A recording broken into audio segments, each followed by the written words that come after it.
Charles Baudelaire est un auteur majeur de la littérature française qui s'inspire des mouvements artistiques et littéraires de son époque, tout autant qu'il s'en détache par sa façon de concevoir l'art et la littérature. Il emprunte le lyrisme, la figure du poète incompris au romantisme, et étant proche de Théophile Gautier, il est également influencé par la rigueur de l'écriture parnassienne. Le Parnasse est un mouvement littéraire de la deuxième moitié du XIXe siècle qui recherche la beauté à travers un travail sur la forme poétique et le style. Devise l'art pour l'art. De plus, sa tension entre le visible et l'invisible, le spleen et l'idéal, et sa théorie des correspondances font de lui le précurseur du symbolisme. Un mouvement littéraire du XIXe siècle qui a pour objectif de fonder l'art sur une vision symbolique et spirituelle du monde. La jeunesse de Charles Baudelaire. Charles-Pierre Baudelaire est né le 9 avril 1821 à Paris. À l'âge de 6 ans, son père meurt et sa mère se remarie un an plus tard avec le général Jacques Opic. Il refuse cette union et sera toujours en opposition avec Opic, qui incarnera à ses yeux les entraves à tout ce qu'il aime. Placé d'abord en pension à Lyon, Charles étudie ensuite au lycée Louis-le-Grand à Paris. Il se fait remarquer par son caractère rebelle et commence à fréquenter le quartier latin. En 1839, il est exclu de Louis-le-Grand, mais obtient néanmoins son baccalauréat. Il entame dans le quartier latin une vie d'insouciance et de bohème que sa famille n'apprécie pas.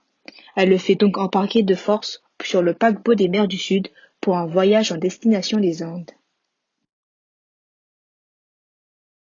Malgré le fait qu'il n'arrive pas à destination à cause d'un naufrage l'obligeant à rapatrier, il retire un grand nombre d'impressions grâce à ce voyage, dont il s'inspire dans ses poèmes comme L'Albatros, Une dame créole et Le parfum exotique, de son principal recueil Les fleurs du mal. De retour à Paris en 1842, Baudelaire rencontre Jeanne Duval, qui devient sa maîtresse et qu'il érigit comme la Vénus noire de son œuvre. Il lui dédie certaines de ses poésies comme La chevelure ou Les bijoux. Par la suite, il tire profit de l'héritage qu'il a reçu de son père et mène une vie de dandy, dépensant des sommes indécentes pour ses tenues excentriques ou l'acquisition de coûteuses œuvres d'art, ce qui incite sa famille à le placer sous tutelle judiciaire. Il est alors contraint de travailler pour subvenir à ses besoins et se lance dans la critique d'art et dans le journalisme.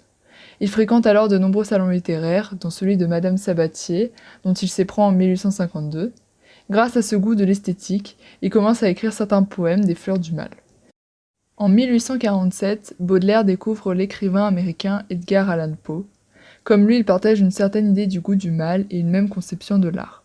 Il traduit de nombreuses œuvres de l'auteur pour le faire connaître aux Français, comme Histoires extraordinaires, Nouvelles histoires extraordinaires ou encore Aventures d'Arthur Gordon Pym.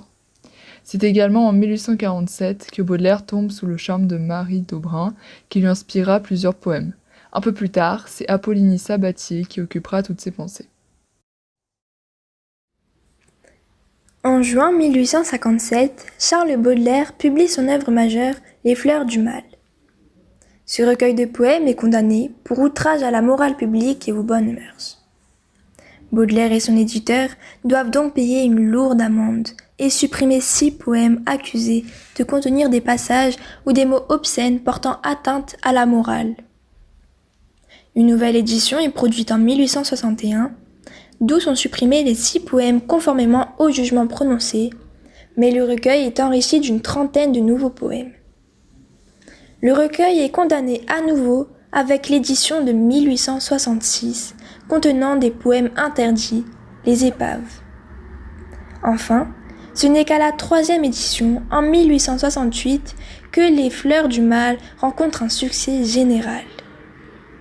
Une demande de réhabilitation des fleurs du mal devant la Cour de cassation aboutira le 30 mai 1949, longtemps après sa mort, et annulera la précédente condamnation.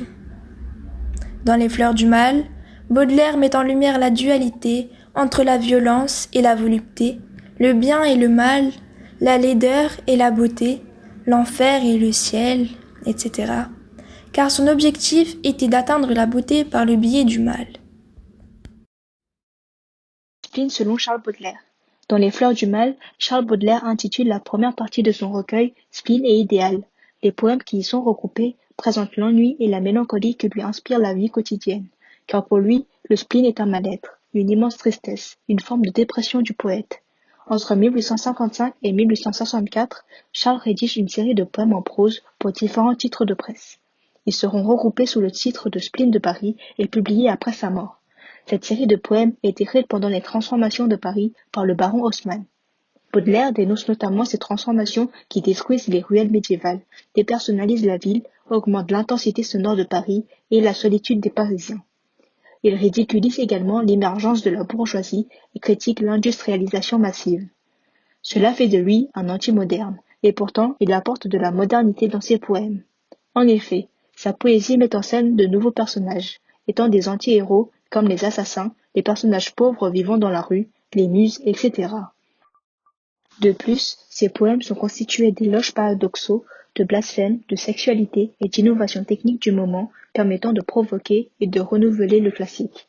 Après lui, d'autres artistes ont utilisé le spleen, tels que Paul Verlaine dans Romance sans parole.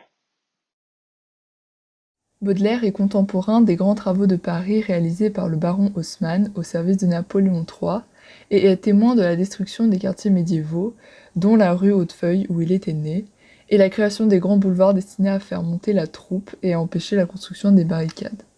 Baudelaire est le premier à s'intéresser au thème de la ville et à en avoir fait un objet littéraire, poétique et esthétique.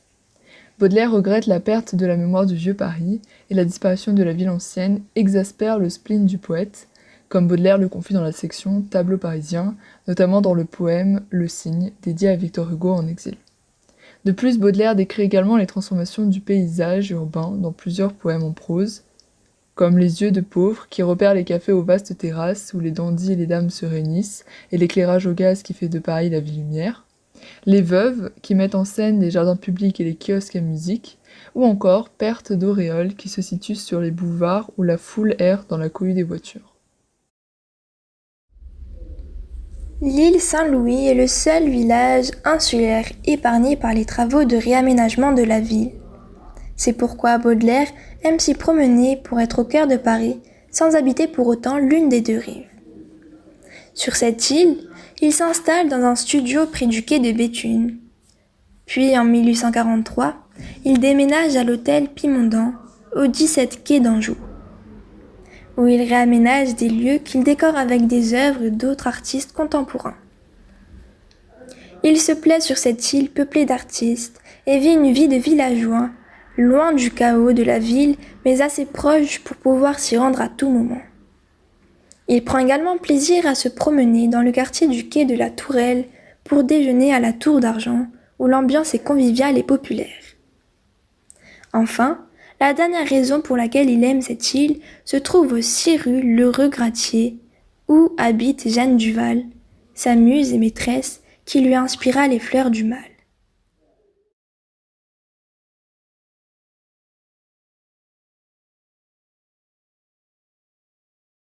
La mort de Charles Baudelaire. Roulant sous les dettes, Baudelaire part en Belgique en 1864 pour y donner des conférences. Dans un premier temps, il est plein d'espoir pour ce nouveau départ, mais il est très vite déçu par cette expérience. Il retourne donc à Paris en juillet 1866. Il meurt un an plus tard, le 31 août 1867, à l'âge de 46 ans, des suites de la syphilis, de l'abus d'alcool et d'autres drogues, et se fait enterrer au cimetière du Montparnasse. Après sa mort, en 1868, sont publiés Le Spleen de Paris, un recueil de poèmes en prose, et Les Curiosités esthétiques, un regroupement de ses textes de critiques d'art. Ainsi, Charles Baudelaire, qui a mené une vie en totale opposition avec les codes moraux de son époque, est l'image même du poète écorché vif. Non reconnu de son vivant, le poète en tira une profonde tristesse. Il sera ensuite acclamé par ses successeurs, le vrai Dieu selon Arthur Rimbaud, le premier surréaliste pour André Breton, ou encore le plus important des poètes pour Paul Valéry.